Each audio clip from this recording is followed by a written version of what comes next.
create more control connection with our physiology, based on the premise that, well, you bought and read that book Breath. He was telling me about the book Breath by James Nestor. You're probably familiar with it. That's great. So see, a lot of what the book says is basically the reason why we do this is the dysfunction in modern world's breathing patterns, you know, is the fast pace, upside down areas that people are constantly activating, whereas babies, we were born as belly breathers. Belly is just a cue for diaphragmatic breathing, because visibly the belly sticks out when you're activating your diaphragm, which is the main muscle of respiration or breathing, which sits underneath the lungs, and it helps the bottom of the lungs, which is the wider area, the area that has more volume, to expand downwards and to get filled with air, which is great because that's where the most concentration of alveoli is. And the alveoli are the air sacs with capillaries, right, that will absorb the oxygen and diffuse the oxygen. So by expanding, by using that area, we are improving the oxygen usage or oxygen absorption and delivery throughout the body. Not only that, but also the diaphragm is connected to the brain by a cranial nerve, a brain nerve called the vagus nerve, which you may have heard of, and that nerve is responsible for downregulation. So when we activate that vagus nerve, by the way, cranial nerve number 10 out of 12, we activate the rest, digest, and recover, the parasympathetic branch of the autonomic nervous system. So it slows down the heart rate, it relaxes the musculature, it improves blood flow throughout the whole body, and all in all, it just gives us more of a sense of peace and tranquility. So we can make decisions, you know, more accurately, we can think with a more level head. So breathing with the diaphragm is for us the starting point. The main component is the cornerstone for the practice, is to connect with the diaphragm.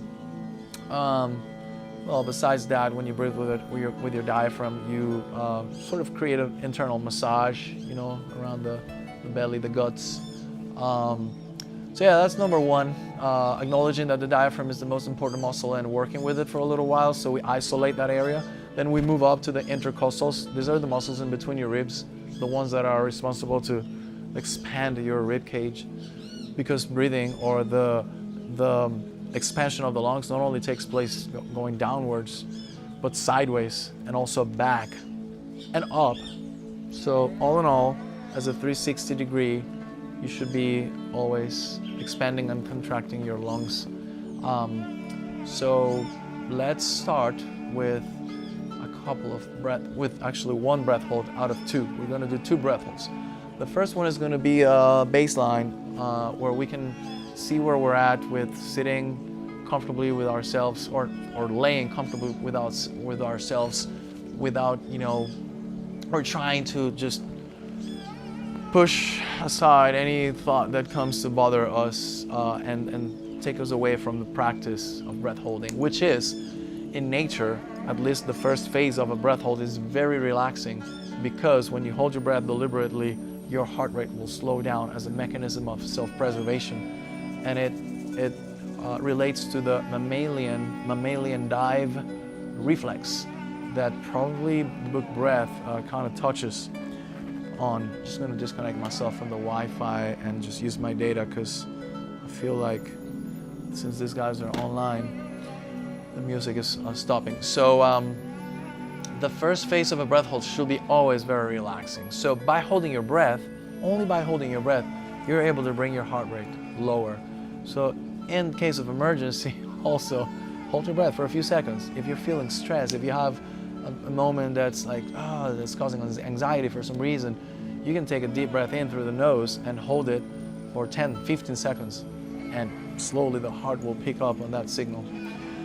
So the first phase, right, it tells you like to, you know, relax, and tells your whole body to just slow down.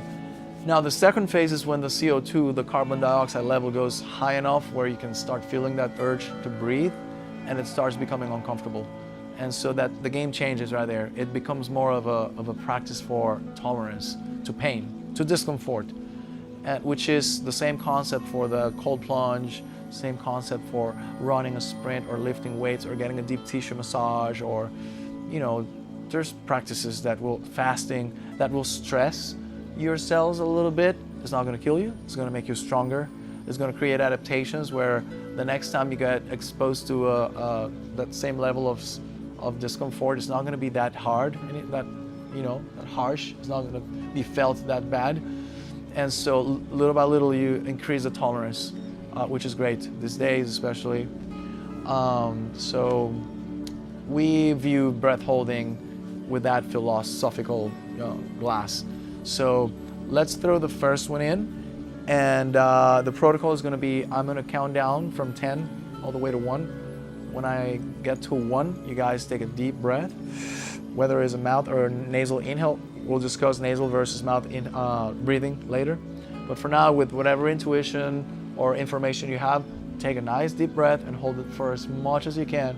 And when you have to breathe again, raise your hand so I can tell you your time, so I can know that you're breathing. That'll be like on the exhale, right? When you exhale, raise your hand and start breathing again. We're gonna lay comfortably on our backs.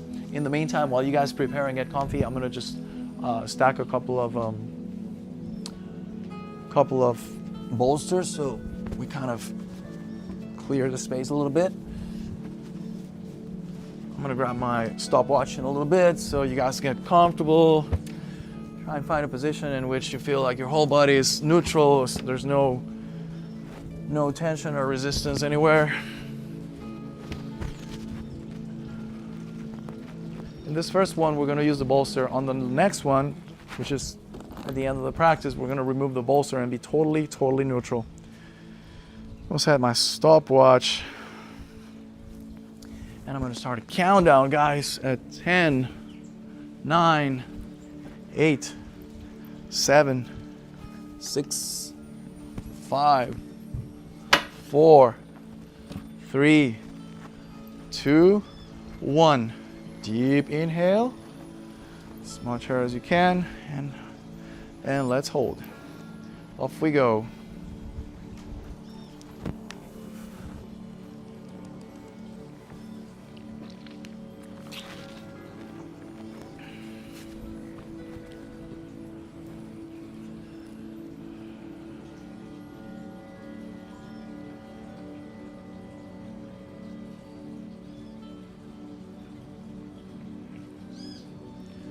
We are at 30 seconds, and that was 32.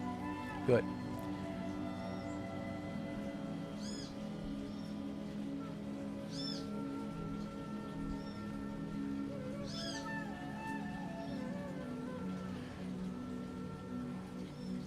We are getting close to a minute.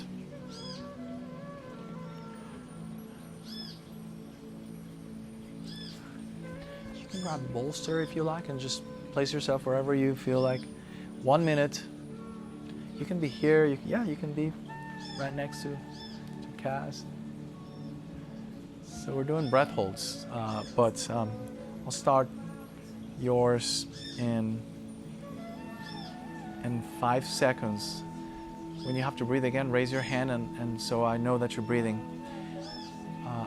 At the count of 1, 2, and 3. Inhale deep and hold. We're at 130, bro.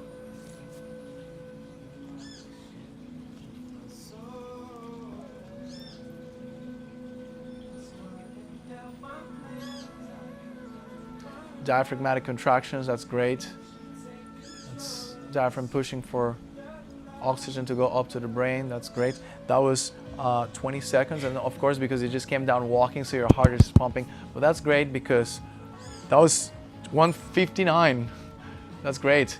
Of course, I could expect that from a freediver enthusiast. Yeah, that was great. First breath hold.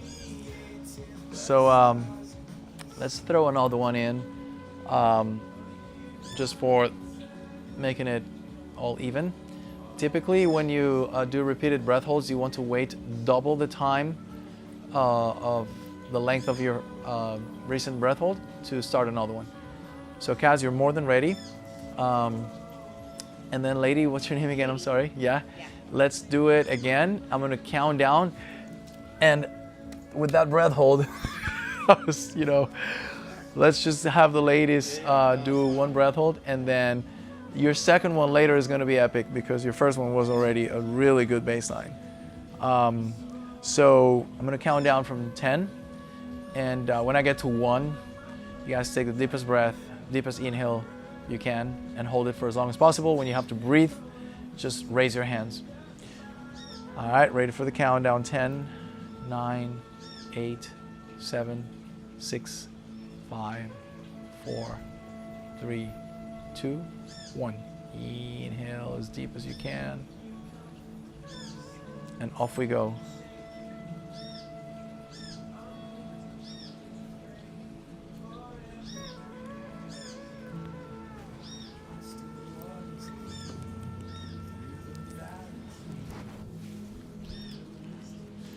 Extend your index finger on your left hand. I'm going to pour a little peppermint oil.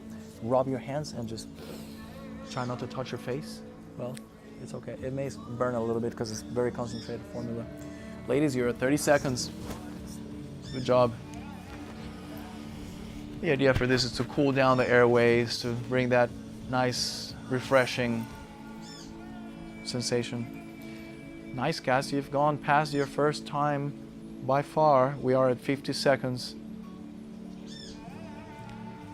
And that was way better than the first one. So that's 52 seconds. And that's because your heart rate is slowing down. And Cass, we're at 1 minute. You basically just doubled your first one. That's 103. See how second one goes longer. Now breathe in and out, move a lot of air in and out. When you finish a breath hold, there's CO2 concentration in the blood that's higher than baseline. So you want to offload it by just ventilating almost in a hyperventilation way, but in a controlled hyperventilation way. So you can actually open your mouth since it is a wider airway and just make it audible.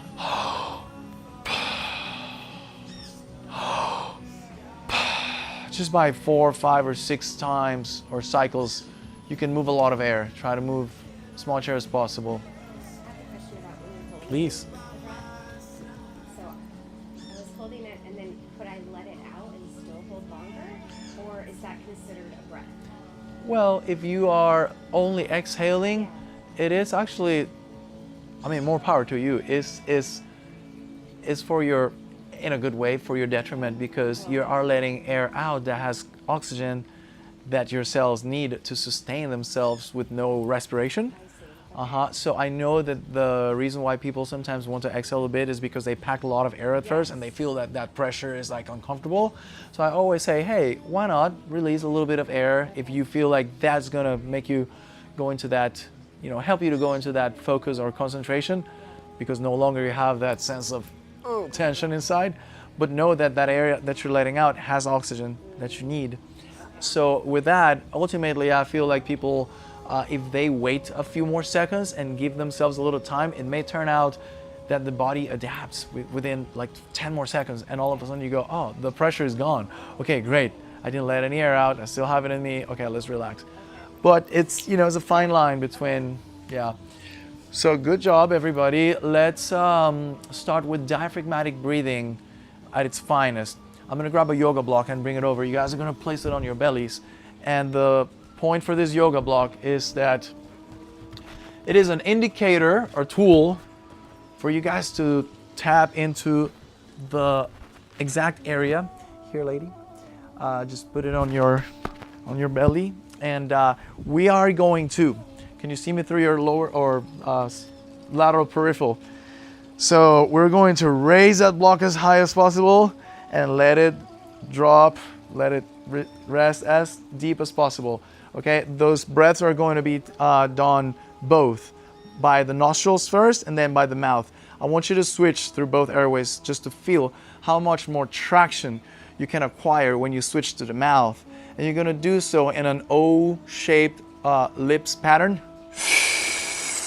restricting the airflow so that your diaphragm muscle really have to work to bring that air in. Okay, sorry. So at first, we take a nice deep inhale through the nasal passages, through the nostrils. And again, as the air comes in on the inhale, the block goes up. Then lock the air in, so keep that block up at its highest point for a couple of seconds after every inhale.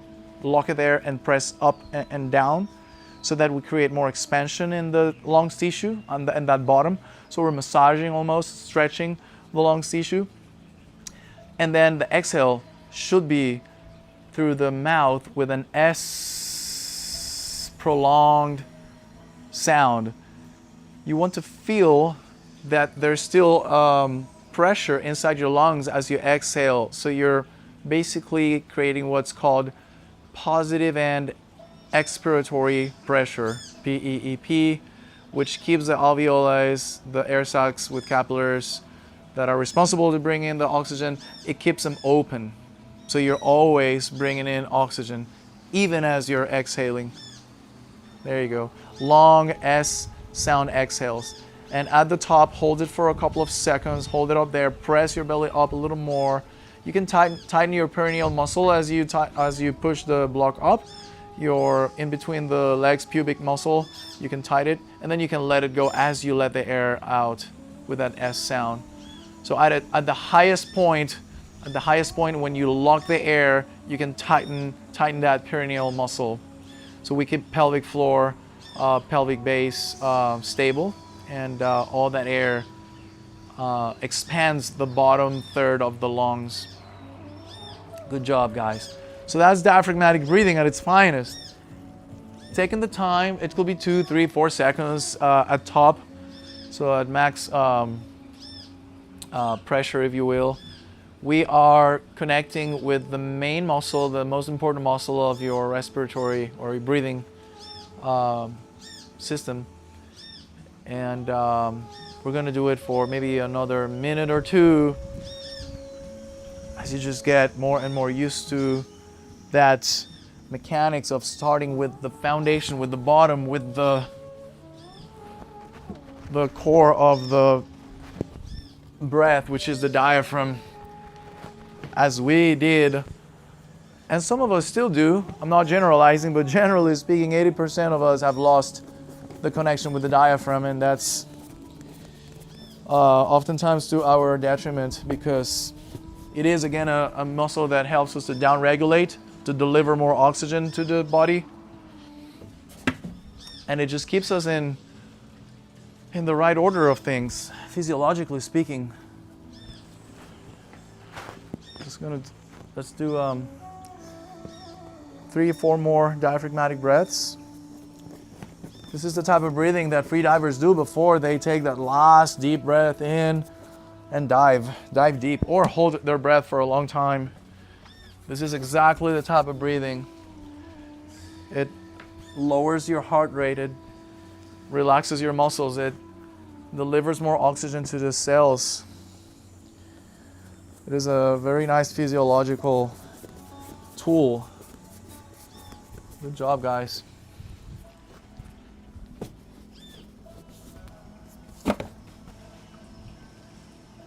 Excellent. Great, let's transition to the next exercise with a few sighs. Let's sigh with sound. I'm going to remove the blocks and put them back where they... Thank you. Sigh 3 times, 4 times, sigh with sound. You can do the physiological sigh, which is like a nice inhale followed by an extra stronger, like a 2-part inhale, and then exhale with that nice humming, sighing sound, which denotes feeling good, feeling whole, celebrating something, going into deeper states of relaxation. That's what a sigh denotes. When the brain hears it, the brain goes, oh, it must be that we're very, very safe and we are very calm and relaxed. So the brain acts accordingly and just helps us to get even more into it.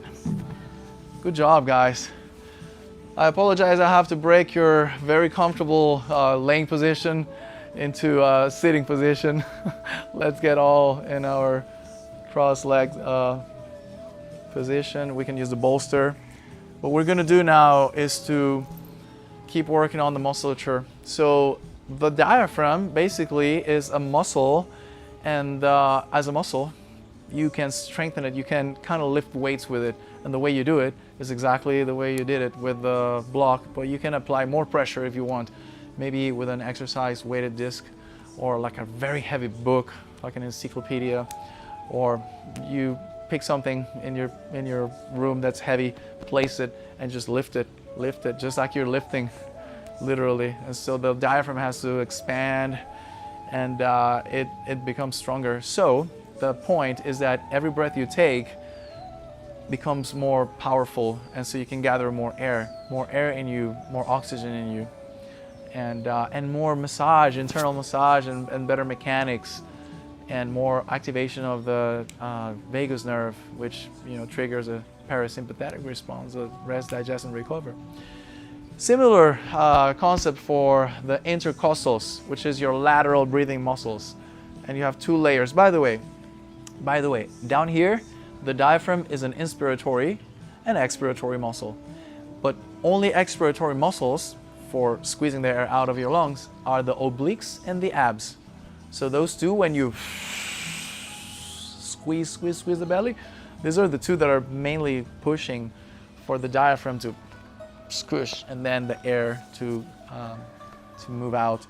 And so by doing very intentional belly breathing or diaphragmatic breathing, you're also giving your abs and your obliques a nice activation, to the point where if you increase the breathing rate, for instance, there are more like higher pace, more up-regulatory practices like the breath of fire, and there's a thing called the bellows breath. The bellow is that tool, that ancient tool to blow air into the fire that sucks and blows. So the bellows breath kind of goes like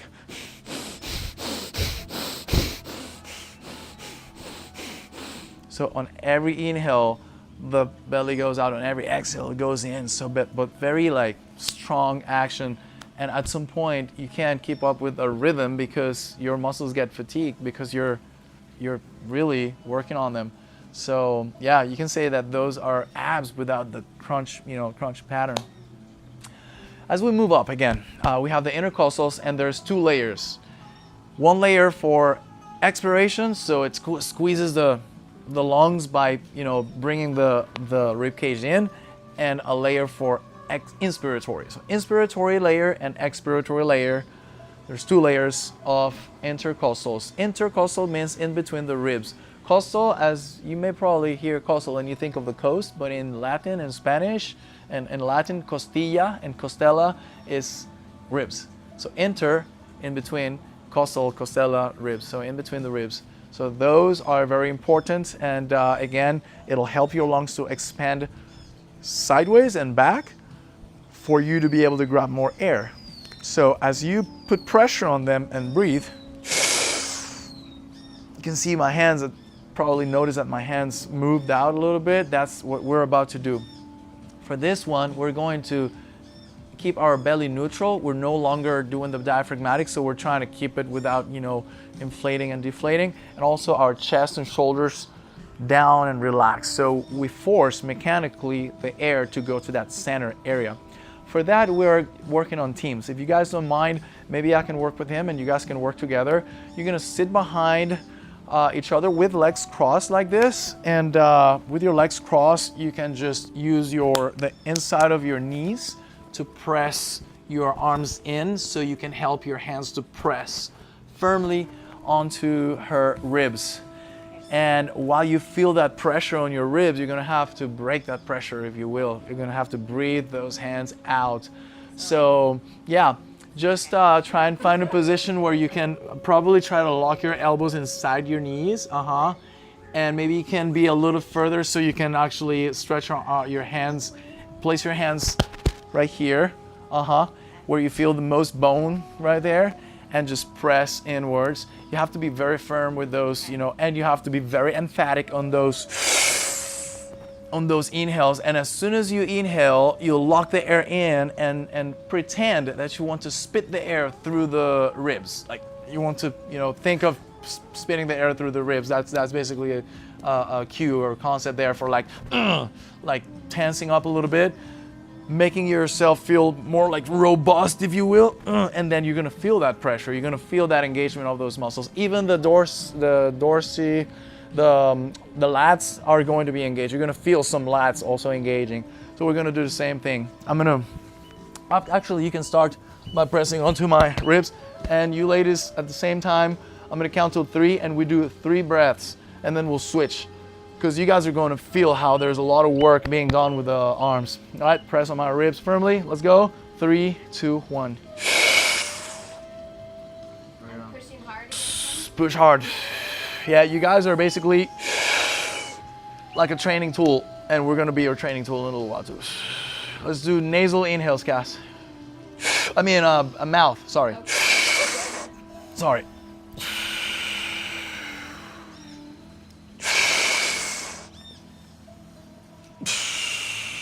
That's it. Good. So at the end of the inhale, one more. End of the inhale, lock the air in you. Lock the air in you for 2 seconds. Lock it and press out on those hands, like tensing up a little bit. That's it. And then exhale. Good. Now let's switch. You can remain sitting there if you like. Yeah. Ready, guys? Firm on that pressing. There you go. 3, 2, 1. Nice. That's some good inhales. Exhale. I can feel those muscles engaging. Yep, strong breathing muscles.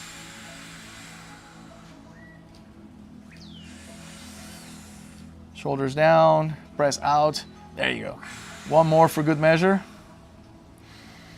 Nice. Good. It is very normal that sometimes we cough, we sneeze. The throat feels a little bit, graspy when we're doing breath work. Yeah. Can you guys feel the expansion on the ribs? Those muscles engaging. Could you feel that with me? Yeah. Great. It's like I feel like part of it's that, part of it's like engaging with The lats? Yeah, the lats definitely. The lats also, I forgot to say, the lats also contribute with that process of pulling like the rib cage out, and so that there's more volume acquired in your lungs. So all in all, the concept, this is very interesting, of the lungs not being muscles but organs that serves as containers and treatment plants for gas exchange. They rely on the musculature around them in order to be able to be filled and emptied. Otherwise, we wouldn't be able to breathe. If those muscles weren't active, we wouldn't be able to breathe. Again, the most important one is the diaphragm, and it is the less used. 80% of the population has forgotten. Well, the book Breath says it. And so 80% of the population is breathing with their chest and accessory muscles, yes. So I'm a recovery room nurse, and there you go. so many times patients come out, their oxygen level is low, and we tell them to breathe, and they breathe like that. Yeah. And people don't know how to breathe. Take a deep breath. Yeah, deep breath, exactly, And deep breath. So we've been taught to tell patients to take a deep breath and hold it. Just, breathe from the belly and hold it. And then if they can do that a couple times and fill their lungs, and you see those numbers just Instantly. The Yeah. blood oxygen saturation. Yes. Yeah, very It's interesting. really interesting, but Wow. people just don't know That how would to be kind of breathe. cool to see. I guess we're all at 100%. Well, Yeah. no, we're not. Oh no, we're not. Us maybe Yeah, right yeah. now. We're anywhere from what, like 95 to 100, like Yes, baseline. But people Yeah. come out and we can't get them maybe above like 80, high 80s. Wow, And yeah. So That's dangerous. it is, and sometimes it's their positioning. They're maybe like this, where they can't use they aren't using their muscles. Yeah.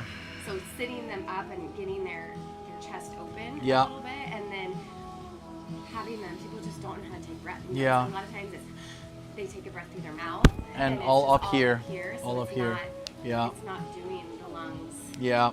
It's very interesting. And it's crazy because we were never taught how to do that, like in school, even like at what sports classes and whatnot. Rarely you hear a coach really teaching the youngsters how to properly breathe. And we're not guilty for it. It's just an art or a forgotten physiological trait that has been kind of, it's an art, really. Like you really have to tailor it. You really have to work on it. The beautiful thing about the breath is that it is autonomic in nature, right? It happens without us having to think about it because it's complex. It's a complex process of the body. So the intelligence that designed us made it that way for that same reason. It's so complex you don't have to think about it. Otherwise, So it happens, but it also can go south without you noticing. And usually what it does make it go south is the world. Is the bad news on TV? Is the bully kid at school? Is your parents arguing? Is a bad night of sleep? It is anything that doesn't favor you and your biology. Is maybe a disease. You know, it is stress and anxiety that's produced by situations. And if these things are not addressed on time, the breath is the first thing that goes in survival mode. Survival mode is accessory muscle engagement. So sternocleidomastoid and scalene and trapezius and pectoral and all up here, right? Short, so not a lot of depth. So even if you were to breathe with these muscles, we will in a little while, but with more awareness and depth, it'll still kind of level up and compensate. But when you're using this and short, and on top of that through the mouth, the brain is making an interpretation of that. You know, we are running away from a threat. You know, evolutionarily speaking, we are running away from a mammoth or from a saber's tiger. You know, and so it acts accordingly. It sends the neurochemicals, the adrenaline, the cortisol, to engage our musculature and tense it up in case we really have to fight or flight. But may not be the case, and then we're all tense, you know, we're like, oh, what's happening? I feel like, oh my God, it's been a stressful day. But when you realize, oh my God, of course, I've been breathing short all day. I've been breathing with my mouth all day, and I've been breathing like shallow all day. Oh, of course, how come? I mean, how can not my nervous system be about wrecking, you know? It takes a little while, you know, it takes, I like to think of it this way. You bring it to the conscious space, which is the beauty of breath. You can remove it from the subconscious or autonomic and bring it to the conscious, work on it like you work with a car, you know, tweaking it, you know, like fine tuning it, and then just let it hit the road again, and, you know, and cruise, and then test it and see how it feels.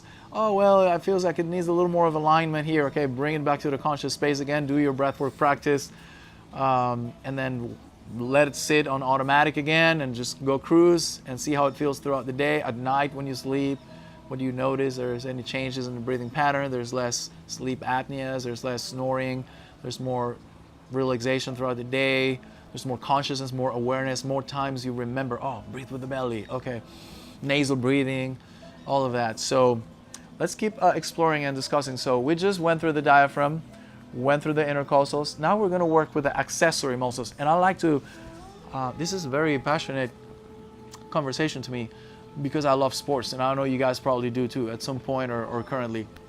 And for sports, the accessory muscles are vital. But for daily tasks, like just normal stuff that your heart rate zones are not going above the zone 2, if you will, you know, like where you can talk and be just totally fine with what you're doing and there's not a lot of demand for air, you shouldn't be engaging your accessory muscles. Accessory, that word denotes like that's an extra. You put them when you need them, you use them when you have to, really have to. And that's typically when your breathing rate, you know, your demand for oxygen and clearing CO2 out of your system increases. So that's mainly when you start engaging into physical exercise. That's when you probably start recruiting this. And the harder and the higher you go in your heart rate and your effort, the more you know, length, the more volume you have to have available. And even the airways will change at some point. I always say 90% of the time nasal breathing, you know, should be the thing. But if you're training and your heart rate starts going really elevated, you can hold that until a certain moment, but at some point you just have to, you know, open the main, you know, airway, like the wider airway. Filtration and humidifying, thermoregulation may not be the same. No nitric oxide production, but there's air. There's air. You're letting CO2 out, you know, and that's keeping you somewhere level. We'll discuss all of those. Let's move now to the accessory muscles. So this is going to be your strong breath, strong draw of air. Again, through the mouth for now, with the O-shaped patterns, the lip pattern. Putting the belly neutral again, and trying to keep the ribs from, from going sideways, we are shrugging our shoulders, especially towards the end of the inhale. We are trying to really tell ourselves like, hey, it's all up here. So it's going to look and sound like this. Start on empty always, empty lungs. I start kind of lifting my sternum. And as I go deeper, I start lifting my chest, and I even tilt my head back a tiny bit until I squeeze and I maximize that sucking or that traction power towards the end until I squeeze in the last bit of air that I can, where I can visualize that the top of my lungs are really, really expanding upwards. And that's thanks to the last two ribs that attaches to the top of the lungs, and it pulls them literally up, and then it creates more space. As we're bringing the air in, that air goes up. And finally, when we can go further, we drop the shoulders and we puff up the chest, creating that nice pressure inside that expands, that also shoves or pushes oxygen into the alveoli, and so oxygen diffusion gets better. So it's going to look and sound like this.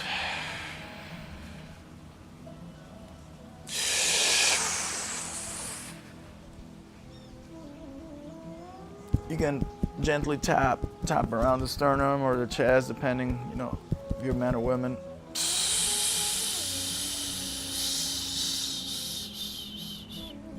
That's it.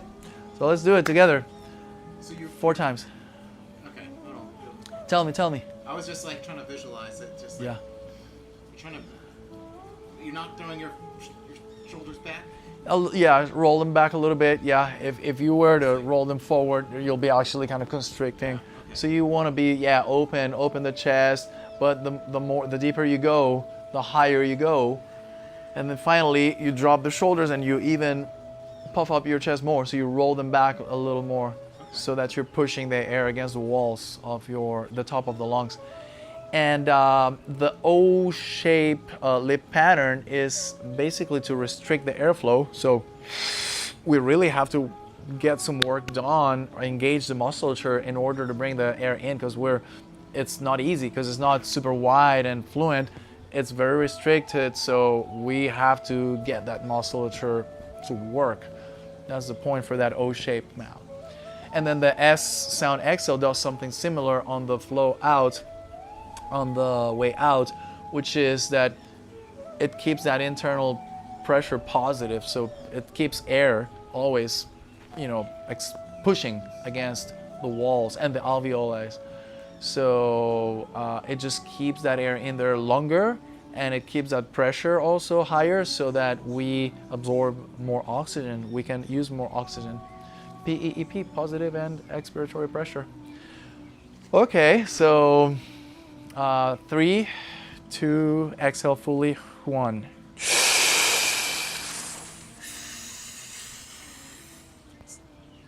Shoulders down, roll your shoulders back, puff up your chest, and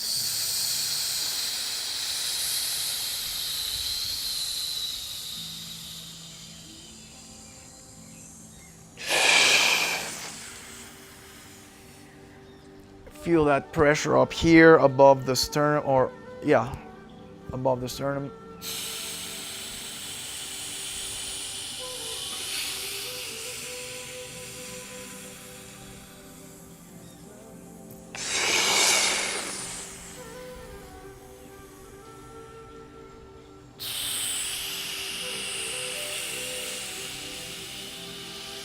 Nice.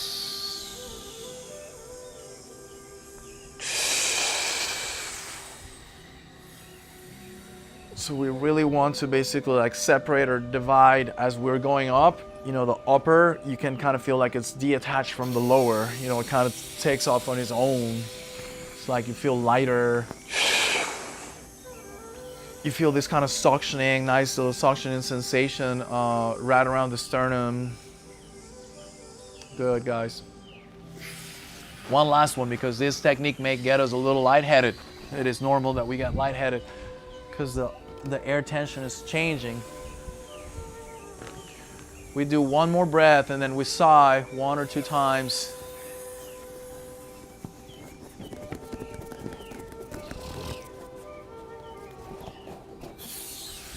Good job. So basically what we just did is we isolated the three breathing areas, and we gave them a nice warm-up and a nice activation, so that now if we decide to take a deep breath, we are much more in connection and control with the three areas, and we know the order, or at least we've just reminded ourselves the right order: bottom, mid, and top, in that specific order. So what you guys are about to do is what I'm going to demonstrate. By the way, I just brought the peppermint oil for you to rub your hands. Try not to touch your face, but get those hands close to your face and just inhale and feel that refreshing, cooling down sensation throughout all the respiratory, throughout the airways, the nostrils, nasal passages. You can switch from nasal to mouth inhales. Oh, it feels good. All that nice cooling sensation from the mint, peppermint. Maybe do one inhale through the mouth, one inhale through the nostrils. This is doTERRA, really good brand. Very pure. Okay, I'm gonna place myself sideways, horizontal in front of you, so you guys can see what you guys are about to be doing. Again, after you've warmed up and activated all the musculature and the nerves, all the structures throughout your three breathing stages, now it is time to put them all together into, again, one deep breath. Here I go. I'm gonna do it through the mouth first.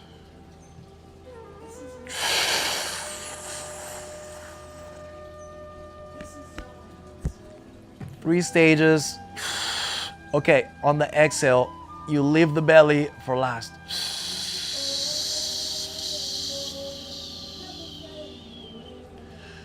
It is not so easy to think, I'm gonna start exhaling from the chest. It is kind of hard. So instead you think of, I'll leave the belly for last.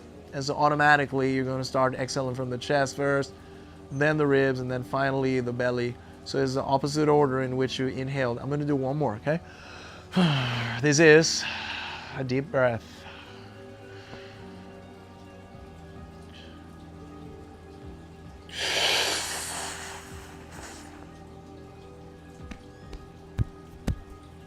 Three stages. Even on the tapping, I heard slightly different sounds because there's three different containers, if you will. Three-part breath is called, and ultimately is a deep breath, and you guys are doing it. So let's start with 5 rounds, all mouth breathing. So mouth inhale, mouth exhale, and then we switch to nasal, fully nasal. And then after this, 5 rounds of each, we're gonna just breathe very gently without so much intention and pressure. We're gonna just bring down the intensity, yet feel and visualize that you're breathing, just walking down the street, you know, from your home, or just, I don't know, doing something around the house or on your computer, and you are breathing with the belly first, then with the ribs, and maybe a little tiny bit. Let it come up a little bit, but not exaggerated, because the point is we're breathing for like just daily tasks, not for exercise or exertion. And visualize yourself, just so you go through that pattern in your mind and you feel it happening without pushing it too much, because you've already done all the hard work, and now you're letting it sit, you know, in a semi-autonomic way.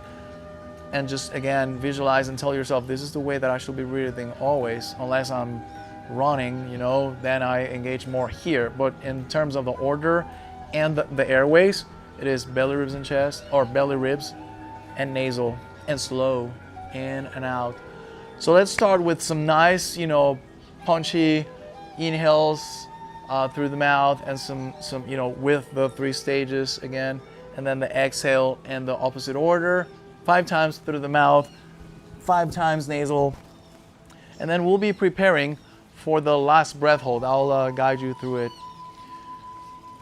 Okay, I'm gonna stay here on the side so I can see the right order being put in practice. 3, 2, 1. Nice, belly, ribs, and chest. Good job, guys. And leave the belly for last. There you go. At your own pace. Remember that inhale is O-shaped lips. There you go. Where you feel that your musculature, your breathing musculature is working. It is engaging. You can feel the muscles active inside of you. Ahí van, le das vuelta cuando lo vayas a doblar, por favor. Gracias. Good job, guys. Let's emphasize on those last 2 or 3 inhales through the mouth. Let's emphasize, make it more audible. Yeah, so we really want to pack that air in with some good intention, strong, so we get those muscles to work. I'm gonna grab the bolsters and just place them back in there. Good. This is the last few strong, very intentional, forceful breaths.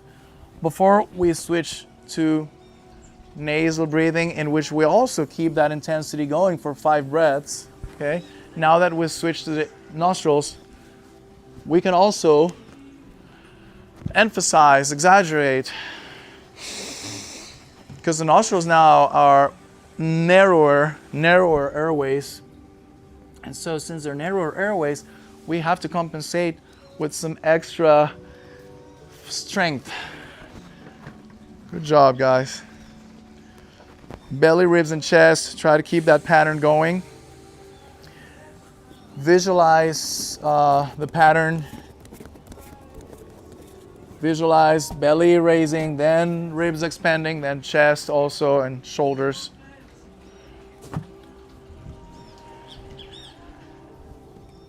We should be doing nasal. We can top it off in the nasal, exhaling with the what's called the ujjayi breath or ocean breath. On the exhale, we can try and emit a deep throat sound, like Darth Vader-ish kind of breath. Kind of sounds like, there you go. And that humming, that sound is very healthy. It produces heat even. You can do that in a cold environment to produce extra heat in your chest and throat. Of course, here we don't need more heat, but it is just a good way also to make an exhale through the nose last longer. Now, as you guys are now laying comfortably and you've gone through so many reps for the correct breathing patterns, we are now preparing for the second breath hold, second and last breath hold, in which we are quickly reminding ourselves of our first time that we did. I believe there were like 50 seconds, 1 minute, and 2 minutes pretty much. But still, remember your mental notes that you took on that last time.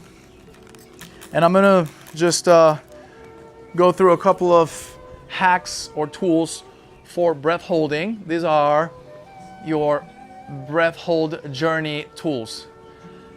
First one, as soon as you start holding your breath, is a body scan. Body scan is an element brought from yoga, from Yoga Nidra, which aims to acknowledge and to identify any tensions in the body, like even the most subtle tensions that you can identify, maybe in your facial muscles or your hands, maybe in your heels, or I don't know, your hips, shoulders. And as the scanner runs through, the virtual body scanner goes from head to toes and back up. As soon as you identify those, you just boom, let go. Just totally loosen up those areas, falling into a very deep state of relaxation, physical relaxation. I don't know if the bolster as a pillow is super necessary. If you like to try neutral body, so fully flat, I think that last breath should be taken on a neutral position. and cast. I'm not sure if bending your legs you feel more comfortable that way, but I always encourage for people to be totally neutral, completely neutral, unless there is a little, back pain. Sometimes I myself, by the way, have to bend my legs because there's a little, lower back issue. But if not, you should always be as neutral. Shavasana, yoga Shavasana pose, which is your palms looking up next to your, there you go. Try and be as relaxed as possible. Okay, the second tool, that's for you when you start your breath hold. But you can start practicing, for instance, that body scanner from now. Even from now, you can start applying the body scanner. The second one, guys, is to focus on good sounds and bodily sensations, pleasant sounds and bodily sensations. The pleasant sounds can be a bird singing, or the music playing, or the water falling on that little pond. And you can just go and focus on that sound, like very, very focused, like really exploring every texture of that sound. Even imagine what the image, imagining the image of what that sound is being created by. Another hack or tool, this is all, guys, for you to avoid being caught on the wondering or stress loop of breath holding, which is, oh, I wonder where that clock is now. Is it close to 30 seconds? Oh my God, I wonder if this is going to be painful, how long I'm going to last. Oh, there's a little discomfort. Oh no. So all of those things you remove, and instead you replace by all of those thoughts and tools. So again, body scanner, pleasant sounds and sensations, focus on them. Sensations, the breeze blowing through your skin, caressing your skin, etc.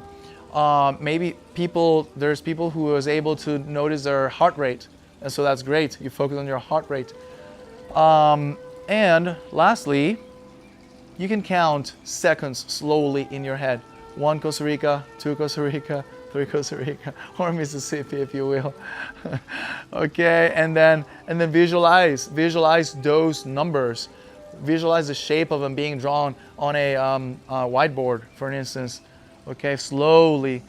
Ultimately, you can visualize yourselves being the best version of yourselves possible in whichever art form, hobby, sport, any job that or something that moves you.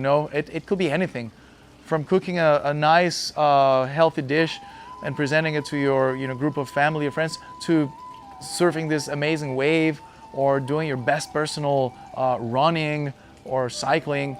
It could be anything, okay? Just pick what moves you and visualize yourself vividly performing, okay? So I'm gonna start a countdown. But before I start a countdown, two things. I'm gonna pour a drop of lavender oil in your right hand's index finger. So you just rub the back of your ears, both ears, with that lavender oil. And if you want, you can top it off by just passing that finger around the nostrils, so you can always have that nice scent near you. And the lavender oil is very, very soothing, very relaxing for the nervous system. Okay, so it's nice that we have that lavender around us. We're going to sigh a handful of times before this last breath hold. Let's sigh with intention, sigh with sound, make it audible. For the sigh, you can inhale through the nose and let go through the mouth.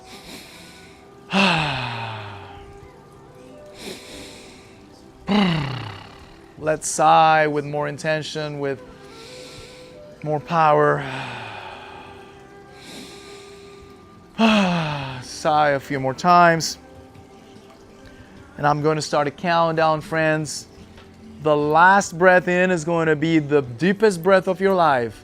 Full lung capacity, and give yourself some time after that to see if your body will adapt and level to that pressure. If not, again, you can always release a little air. Okay, let's keep sighing. 10, 9, 8, 7, 6, 5, 4, 3, 2, ready? 1. Awesome, off we go. Start running that body scanner and relax your facial nerves, your facial muscles, your shoulders, your neck. Relax your arms, relax your hips, your thighs, your calves, your feet.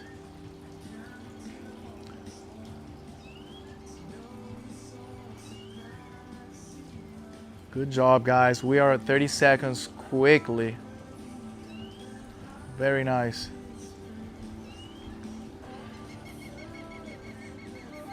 Good job, guys.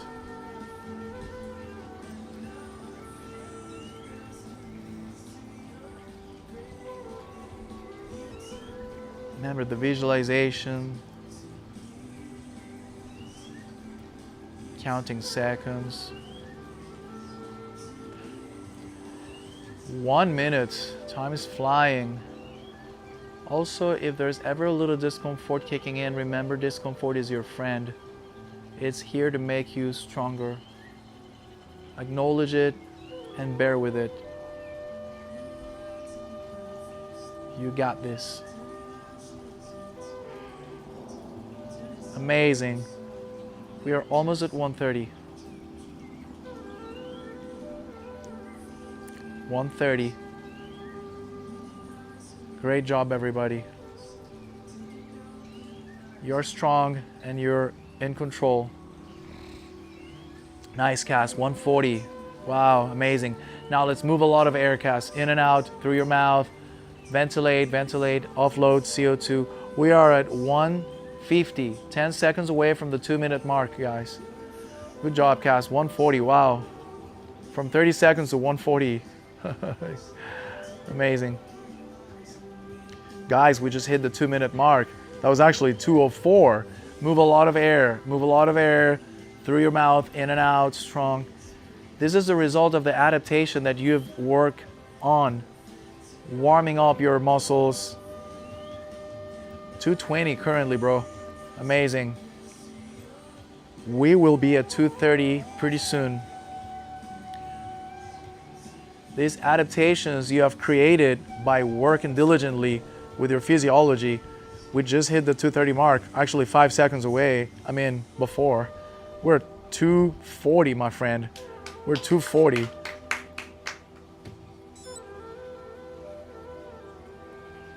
Yep, these are diaphragmatic contractions. And this is the diaphragm on its own pushing to restore respiration, sending oxygen to the brain. We are 5 seconds away from 3 minutes, bro.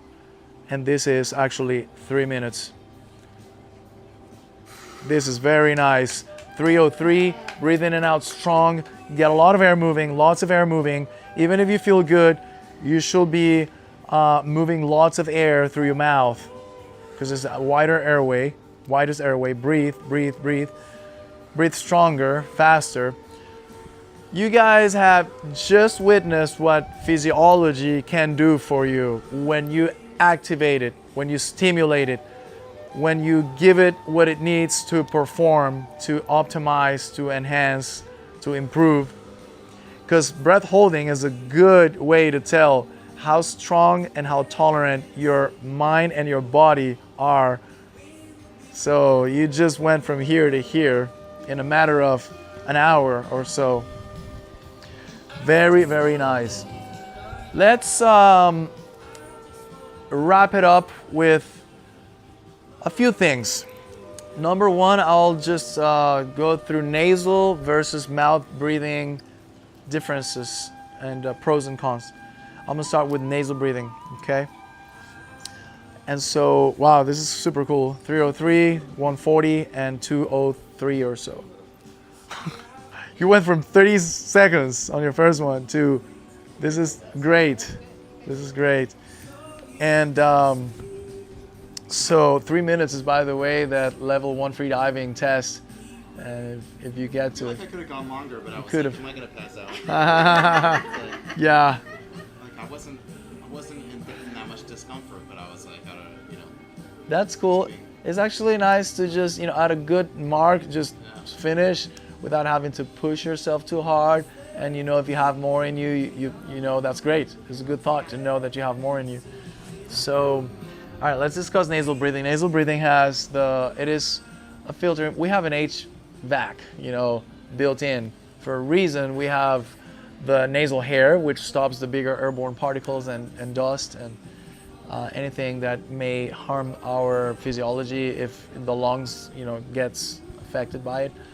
And that's the first line of defense. If smaller particles will go through, they'll get trapped or binded with the mucosa layer, which is humid, and it covers the nasal passages along with a layer called the cilia, which is like a carpet with hair that sweeps or scrapes along with mucus those other particles that were trapped and sweeps them to the back of the throat where we can swallow them.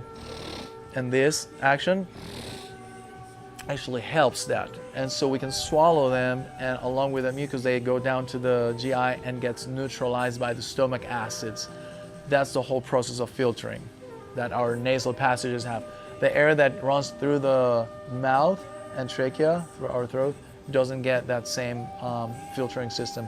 So it can just go straight into our lungs and wreak havoc if there's any particle that's not. Yes, please. You find that I have one daughter who's a mouth breather, and she gets sick a lot. There may be a relation there for sure. Yeah.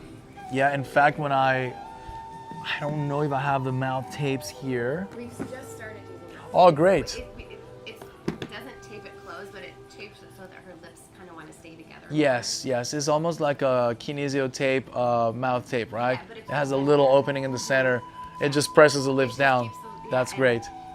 That's great. It just made me think about that now. Is after all these years, I'm like, why is she sick all the time? But she isn't. She struggles. Yeah. Yeah. Possibly be because she's not. Possibly, for sure. Because when I forget my mouth tape, and I'm in the process, by the way, of teaching my physiology to reestablish, to rewire and to breathe through the nostrils naturally, and it takes a while, and it takes a lot of conscious effort.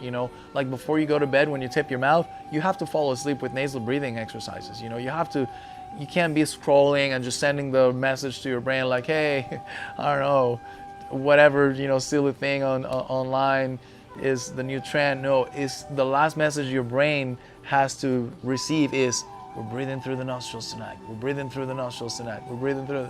It's like when you used to program yourself to wake up without an alarm clock, like 5 a.m. up at 5 a.m. You're waking up at 5 a.m. Hey, 5 a.m. eyes open. And then all of a sudden, oh my God, it worked. So same thing, you got to fall asleep with the conscious pattern or command of nasal breathing, and so the body will get that. But when I forget, I wake up more times at night. I wake up and I don't feel like I slept the same. My breath is different, and I can't tell you that I fall sick a lot, thankfully. I guess because I take, plenty of, different vitamins and supplements, and I'm always, exercising. The times that I fall sick, I believe is because of over exercising and, just fatigue. And so it kind of brings my immune system down. But other than that, I feel like that helps for sure. It helps me to keep my dental hygiene better because, again, there's less germs, just circulating in and out. Think about the bedroom. Sometimes it has dust mites. It has, if we sleep with pets, which I do, there's hair, pet hair, and all that. So yeah, nasal breathing is, the best we can do because of the filtration that I just went into nuance. Because of the humidifying of the air, when the air enters our lungs and it's humid, the alveoli have an easier time, absorbing that oxygen. When the air is dry, it's harder for the alveoli. Humidity makes it easier for them to absorb and diffuse oxygen. And lastly, there's a production of nitric oxide, NO, in the bloodstream through nasal breathing.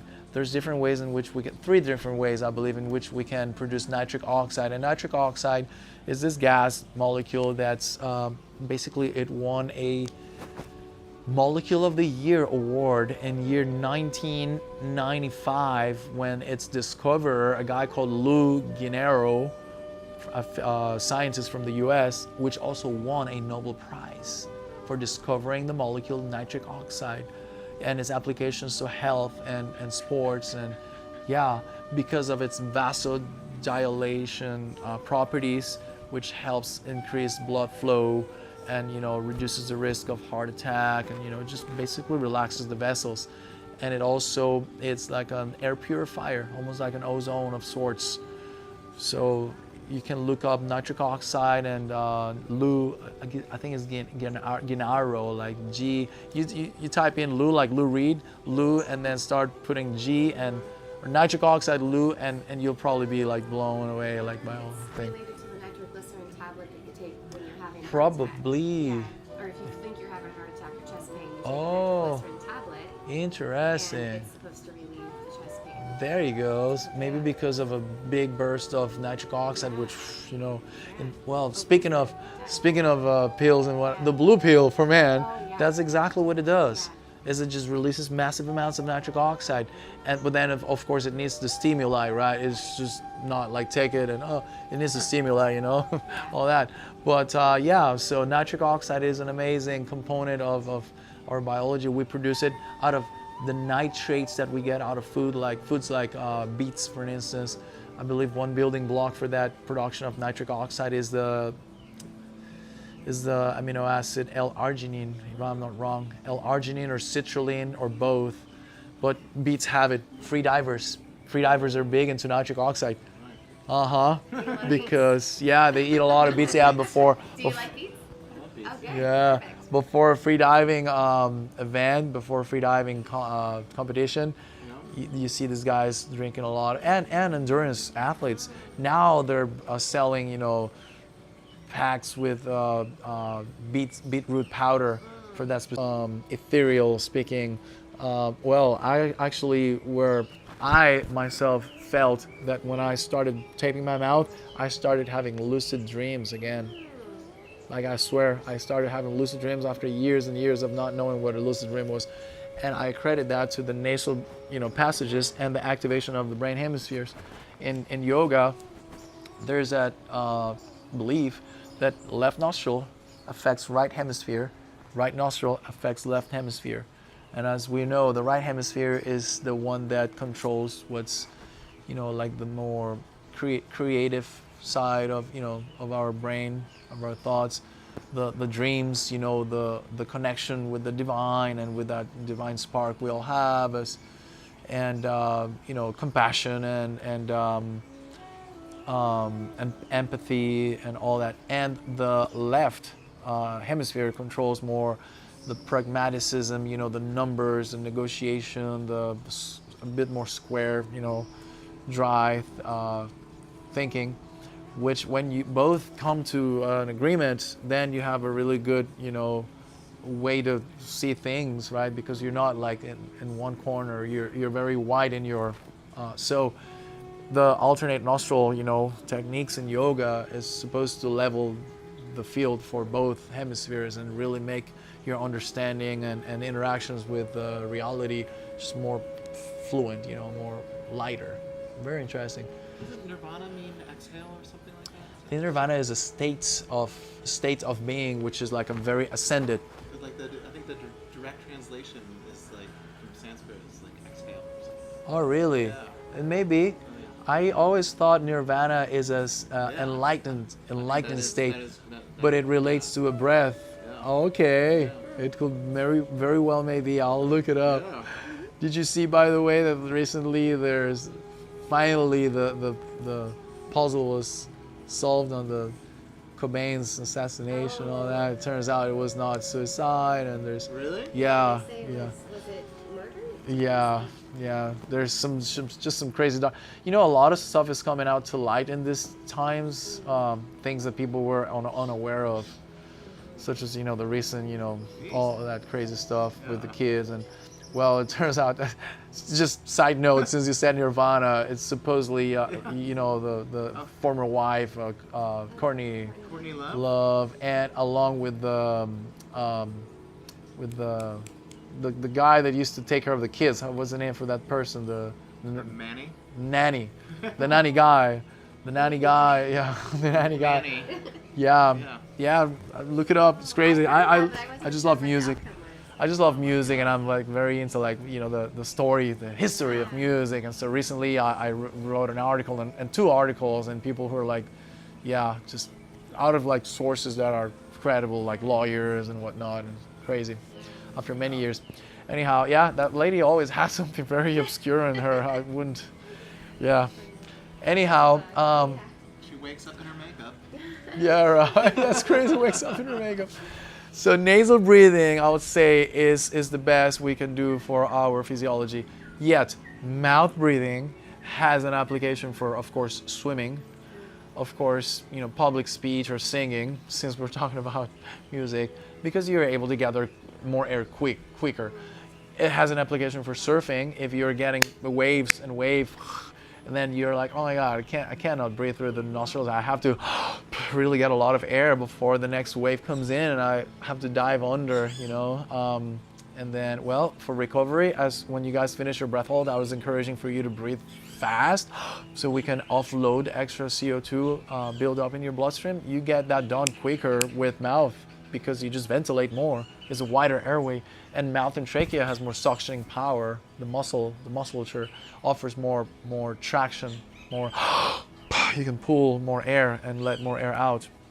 So in the instance of being hypercapnic or with high levels of CO2 because of an extended breath hold, you want to let that out as quick as possible through So recovery training, as we were training, because of that same element of more power, then you connect better with that musculature, and once that connection is either reestablished or just fine-tuned, then you kind of bring the intensity down a bit, and then you have the neuromuscular patterns nice and fresh, and then you can slow down the intensity a bit.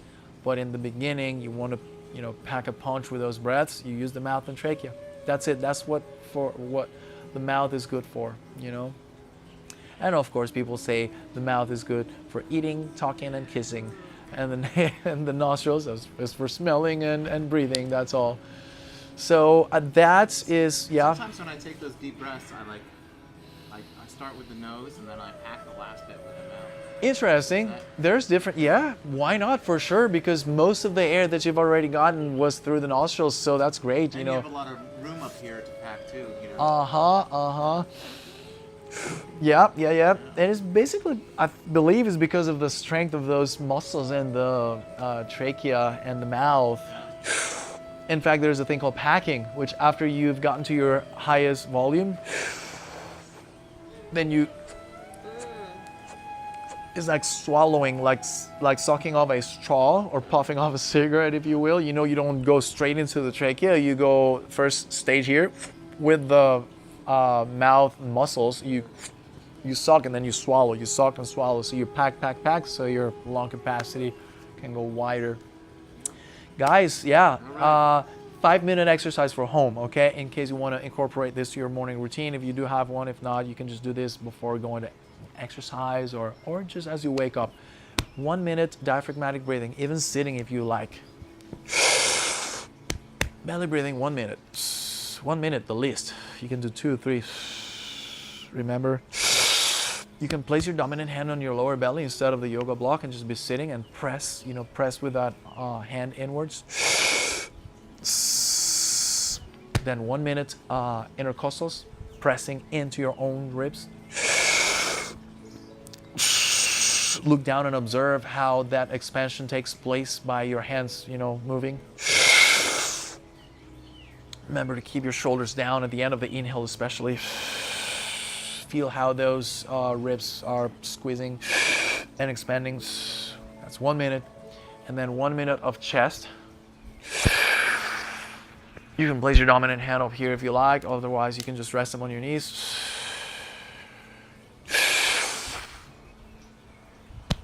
Buff up your chest. So that's 3 minutes. 1, 2, and 3. Then 1 minute of deep breaths, sitting, legs crossed. Be very, emphatic with even your body language. Like, I'm working through stages. Leave the belly for last. It's 1 more minute. That's 4 minutes. Even if you were to do 1 minute of each, that's 4 minutes, and you're still doing something. And then lay flat, 1 minute preparation, that's 5 minutes. Take a deep breath in, say 1 minute breath hold baseline, that's what, 6 minutes? And let go whenever you have to. Recover. That's it, maybe sigh. 6 to 7 minutes, it's nothing. It's really short, but it gives you, I always like to say, if you were to place two people the same traits, physiological traits, a copy of yourself next to you in a starting line at a race, say a 5K race, and one of you did the breaths before the race and the other one didn't, and everything else you did is the same, and everything else you are is the same, but that the one version of you that paid attention to the breath, the breathing patterns, and did the exercises is 99% of the time is going to finish, cross through that finish line first, because you'll be able to take bigger, deeper breaths. You're going to be able to deliver more oxygen. You're going to be able to stay in a less, in a more relaxed state while you're running. Because even running, the people talk about trying to like fall into relaxation states so you can kind of float through the run instead of like feeling like surviving. So all of that helps. And yeah, all in all, I think it was a very good session. You guys did great. Thank you so much. Thank you so much for showing up. I was a little scared, like